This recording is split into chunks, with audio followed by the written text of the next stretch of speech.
مر القطار وخاب بعيدا في السكون خلف تلال النائيات، لم يبق في نفسي سوى وجع وهون، وأنا أحدق في النجوم الحالمات.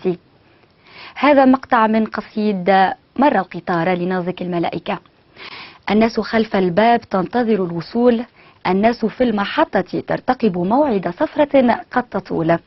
للقطار في تونس تاريخ، فهو بوصلة علامات ومعالم تطور مواصلات السكك الحديدية ببلادنا. هنالك من اهتم وبحث ودرس الموضوع، وهو الأستاذ عبد الحق الطرشوني. مرحبا بك سي عبد الحق. أهلا وسهلا. نعم، لماذا موضوع القطار في دراسة وبحث؟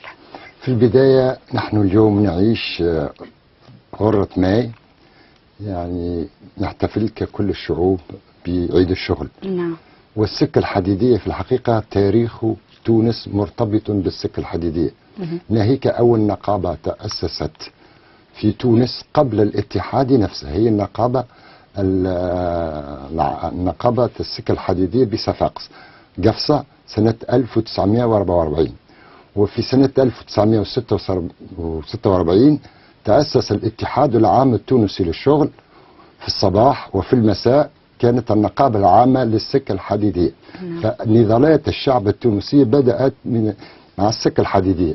مثلا أحداث زلاز كانت مرتبطة بالسكة الحديدية، لأن الاستعمار أراد أن يأخذ جزءا من هذه المقبرة حتى يمر القطار من الشمال، في عوض أن يدخل إلى محطة برشلونة ثم إلى ديبوزفيل أين تقع الورشات. أرادوا أن يقتصروا المسافة فيدخل القطار من الشمال مباشرة إلى الورشات، فكانت هذا هو السبب الحقيقي لأحداث الجلاس. كذلك سنة 1912 8 فيفري عندما دخل الاستعمار الإيطالي إلى ليبيا، كان الشعب التونسي كعادته دائما يدافع عن القضايا الشعوب العربية، فكان غضب الشعب التونسي كبير جدا لهذا التدخل. فوقع حادث كذلك لأن سائق القطار أو الترامواي كان هو إيطالي. نعم. دهس طفلا، ومنها قامت في تونس إضراب عام وتم إبعاد يعني المناضلين في ذلك العهد. هنا عبد الحق. نعم. يقال أن تاريخ الشعوب والأمم بل تاريخ الحضارات الحديثة في جانب كبير منه مرتبط بتاريخ السكك الحديدية. كيف ذلك؟ يعني مرتبط لأن الاقتصاد في العالم والنهضة الثورة يعني الصناعية بدأت سنة 1804 عندما اكتشف الإنجليز القاطرة البخارية في لندن، وأصبحت بريطانيا إمبراطورية لا تغيب عنها الشمس بفضل السكة الحديدية. ثم الولايات المتحدة الأمريكية اتحدت بفضل القطار، ولولا القطار ما كانت هذه الولايات المتحدة. فإذا شرايين الاقتصاد كان دوما هي السكة الحديدية، وبداية النهضة الصناعية في العالم هي السكة الحديدية، ويقاس تقدم الشعوب إلى يومنا هذا بالسكة الحديدية. ففي اليابان مثلا قطارات تفوق سرعتها 500 كيلومتر في الساعة، يعني سرعة الطائرة. فلا يمكن لأي أمة أن تتقدم دون تقدم السكة الحديدية. فتونس بدأت من سنة 1872، يعني غرة أوت 1988 دشن أول خط الرابط بين يعني المرسى والعاصمة تونس لامارين التجيام الموجود حاليا. نعم. ثم فيما بعد تم مد خطوط أخرى. في الحقيقة كان صراع كبير من بين القوات الاستعمارية خاصة إيطاليا وفرنسا وإنجلترا حول مد هذا الخط سنة 1872 من أجل يعني الدخول إلى تونس اللي كانت تعيش في تلك الفترة فترة اقتصادية يعني صعبة جدا ومالية. فكان الدخول إلى تونس عبر إنجاز لجنة هذه السكة، وفي الحقيقة نواياها أن استعمار تونس. نعم. هنا هل صحيح أن فرنسا المستعمرة عندما رسمت خطوط السكك الحديدية للإجالة التونسية اعتمدت التمييز بين الجهات، يعني سكة الشمال تختلف عن سكة الجنوب، كيف ذلك؟ في الحقيقة سكك الشمال هي سكك أنجزها البيات في سنة 1882، يعني قبل دخول الاستعمار. 1882 و 84. فكان مد الخط على وادي مجردة من تونس إلى غارديماو، هو الغاية منه هو يعني استيراد الحبوب والثروات الفلاحية للإيالة. ثم فرنسا يعني هي عندما رأت أن إيطاليا هي التي أخذت لزمة بأموال كبيرة جدا وبتدخل حكومي خط حلق الواد لمارينا تونس، فرنسا قررت أنذاك الدخول إلى تونس بأي طريقة، فأثرت على البيات وأخذت مشروع السكة الحديدية الرابط ما بين تونس وغارديماو.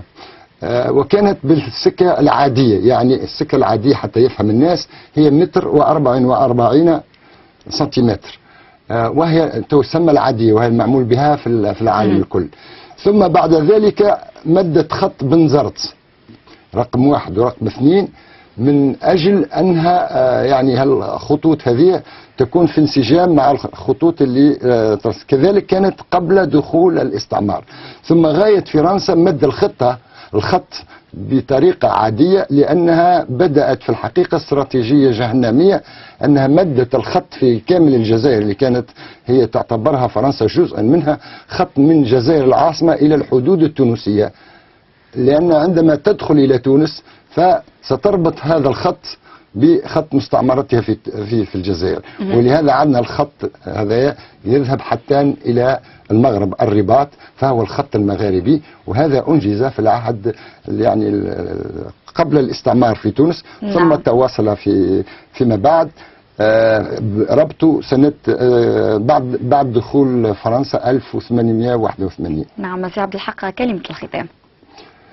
كلمة الختام نحن نقول أن السكة الحديدية في الحقيقة لابد أن نهتم بها، لأن بدون سكة حديدية متطورة متقدمة لا يمكن لتونس أن تنهض، ناهيك أن الجهات الداخلية، لا مثلا جهة القصرين، وأنا حبيت نحكي لك شوية على الخطوط، عن 300 كيلومتر في الشمال هي عادية. ثم بعد فرنسا مدت ما يقارب 1800 كيلومتر خطوط مترية، يعني عرضها متر. لماذا؟ لأن كانت الغاية من هذه السكة هو نهب ثرواتنا من المناجم في في قلعة الخصبة، في الفوسفات في قفصة، خط الساحل، كانوا كله عادي، لأن الغاية في الحقيقة هي غاية لاستخراج ومدها إلى المواني من تونس، بنزرت، سوسة، طبعا تصدير كل هذه الثروات. هكا علاش نلقاو توا زوز أنواع من الخطوط، ولا يمكن أن تتواصل هذه الخطوط معناها بنوعين مختلفين، يعني لازم تشري زوز أنواع تاع قطارات. يلزمك يعني عندك مشكلة كبيرة برشا، يلزم يعني البنية التحتية للسكك لازم نهتموا بها من جديد. ثم أن ثم جهات كما القصرين، القيروان، وحتى يعني الشمال، تبرقة، خطوط مهملة في الحقيقة، وهي الوسيلة الوحيدة اللي ربما تشجع على الاستثمار، لأن ما عندهمش مثلا في القصرين بحر أو ميناء، فكانت السكة، ثم السكة تم إهمالها. ثم هناك برامج خط مديري من الوزارة على أساس أنه تعاد مد هذه الخطوط بطريقة يعني متطورة حتى تونس تنهض بالتنمية، وبدون قطار لا يمكن للسير أن يتواصل. نعم السيد عبد الحق الطرشوني، مرحبا بك في قناة الجنوبية وشكرا على الحضور.